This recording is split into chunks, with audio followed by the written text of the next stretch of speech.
Hello everyone, Kip T. Sword here with Chronicles of a Culture Changer from DT4EMS. And today what I'd like to do is tell you how excited I am about this past week in the instructor course that we just finished up. For the first time ever, we were full of people that were career firefighters, paramedics, EMTs, that sort of stuff, and that also had experience in education. So we had it at Sandy Springs, which is kind of a suburb of Atlanta, and absolutely hands down the most fun I've had in quite some time. So here's why. Well, during the instructor course, what we do is we model the EVE class, which is the first 2 days of what we expect the instructors to do.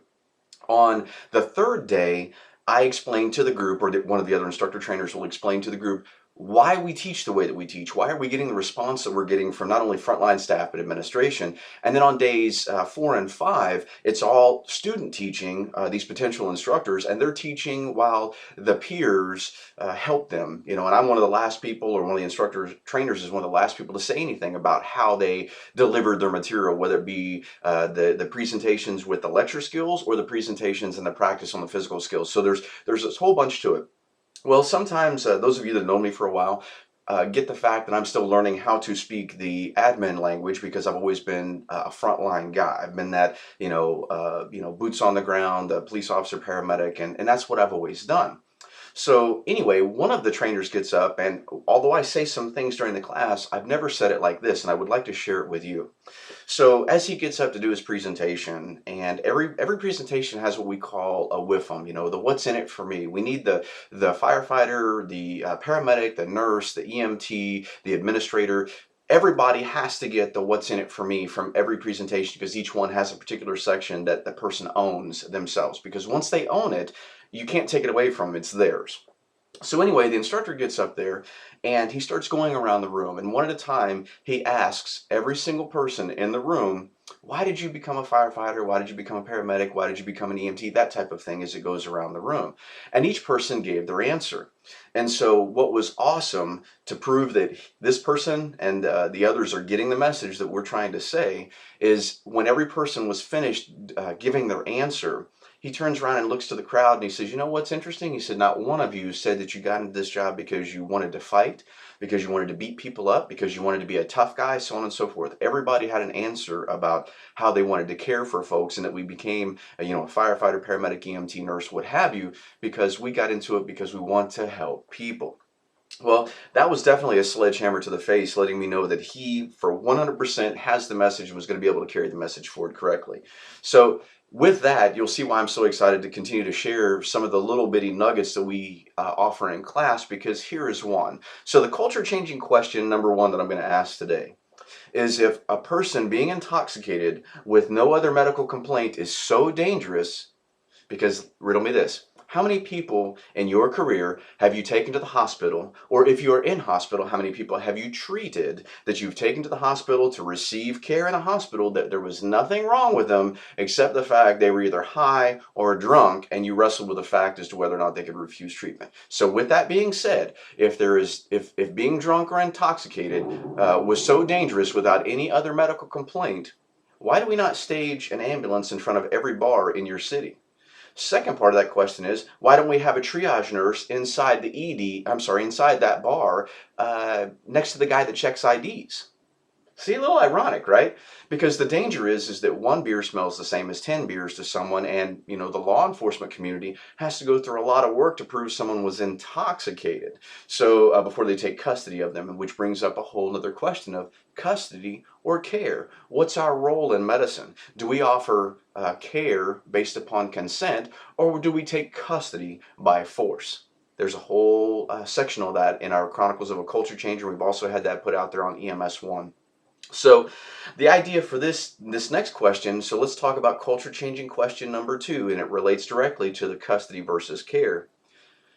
Have you thought much about it in your career and if you're an administrator listening to this, or if you're frontline staff listening to this, it will make complete sense.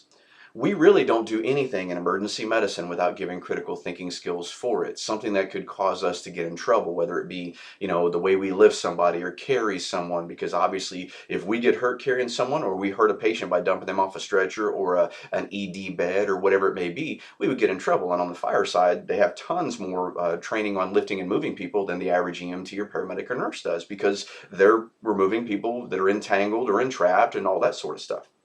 So if you don't train people for the critical thinking skills of what to do in a situation that requires critical thinking skills, are they going to do with what they feel?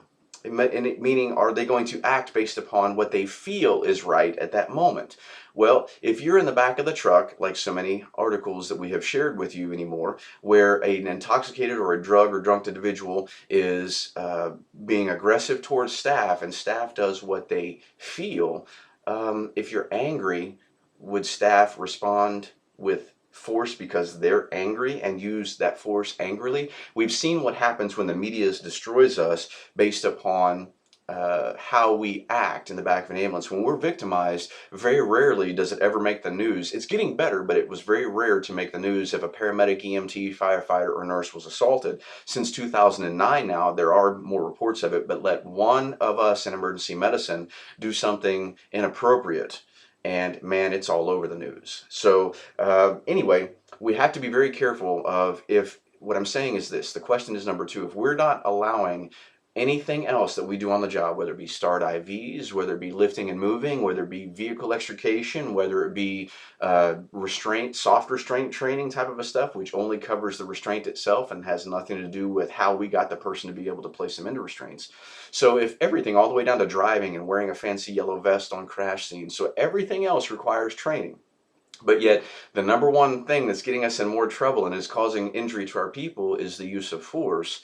And there is no critical thinking skills given to this. You're just allowing people, or people are just doing what they feel is right at the moment. So two pretty important questions that you look back over today, which was, if drunk, if no other problem besides the fact that they've been drinking is an issue, why have we been taking these people to the ED to run up these great big bills? Because it's become the pass the drunk buck.